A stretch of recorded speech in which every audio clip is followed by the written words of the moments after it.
Hello friends, welcome to our channel Latha's kitchen and vlogs. ఇవాల్టి వ్లాగ్లో మీకు ఒక మంచి విషయం షేర్ చేయబోతున్నానండి. జనరల్గా ఫేస్బుక్ ఓపెన్ చేసినా, ఇన్స్టాగ్రామ్ ఓపెన్ చేసినా, లేకపోతే మరెక్కడ సైట్లో అయినా కూడా చాలా ఎక్కువగా మనకి కనిపిస్తూ ఉంటాయి కదా బ్రషెస్ అన్నమాట. ఇలాంటివి వాడు ఎంత క్లియర్గా చూపిస్తాడు అంటే జస్ట్ అలా లిక్విడ్ వేసేసి దీంతో అలా రుద్దేస్తే చాలు, చాలా క్లీన్గా ఉంది, టాయిలెట్ అనేది చాలా పరిశుభ్రంగా ఉంది అన్నట్లు చూపిస్తాడు కదండి. అయితే ఈ బ్రష్ వాడుతున్నాను. ఇది షూట్ చేసి నేను చాలా రోజులైంది. ఎప్పుడు అంటే ఓల్డ్ హౌస్లో ఉన్నప్పుడు ఈ వీడియోని షూట్ చేశాను. న్యూ హౌస్లోకి వచ్చాక వాడదాంలే అన్నట్లు అక్కడ వాడకుండా అలాగే ఎత్తి పెట్టుకున్నానండి. ఇక్కడికి వచ్చిన తర్వాత యూజ్ చేయటం మొదలు పెట్టాను. అప్పుడే తెలిసింది దీని గురించి, దీని విశేషాలు అన్నీ కూడాను. అదేంటి అంటే పొరపాటున కూడా దీన్ని ఆర్డర్ పెట్టకండి.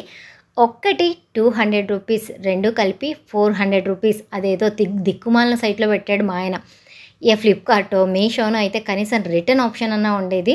ఫేస్బుక్లో కనిపించింది అని చెప్పేసి ఆర్డర్ పెట్టేశాడనమాట. చూడటానికి స్టైలిష్గా ఉంది, కానీ మనము టాయిలెట్స్ ఏవైనా సరే బలం పెట్టి రుద్దితే కానీ పోవు. ఇవి చాలా సాఫ్ట్గా ఉన్నాయండి. మన టూత్ బ్రష్లు సాఫ్ట్ అయితే ఎలా ఉంటాయో అలా ఉన్నాయి.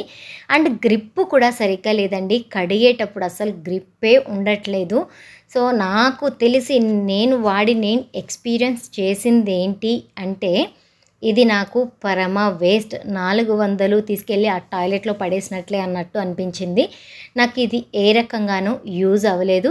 సో నేను నా పర్సనల్గా నా రివ్యూనైతే ఈ వీడియోలో ఇస్తున్నాను. కాబట్టి నాకైతే ఇలాంటివి నచ్చలేదు. మీరు ఎవరైనా ఇలాంటివి యూజ్ చేస్తున్నట్లయితే, అంటే మీరు ఎలాంటి ప్రాబ్లమ్స్ ఫేస్ చేశారు, లేకపోతే మీకు కన్వీనియంట్గా ఉందా, ఇలాంటివన్నీ కూడా కింద కామెంట్ సెక్షన్లో మెన్షన్ చేయండి. ఓకేనా? ఈ వీడియో మీ అందరికీ నచ్చిందనే అనుకుంటున్నానండి. నచ్చి ఉంటే తప్పకుండా లైక్ చేయండి. అలాగే కామెంట్ చేసి ఇలాంటి ప్రోడక్ట్స్ని ఎన్ని చోట్ల, అంటే ఇవే కాదండి, ఆన్లైన్లో చాలా వరకు కొని మనీ వేస్ట్ చేసుకుంటూ ఉంటాం కదా, అలాంటి విషయాలని నాతో షేర్ చేసుకోండి.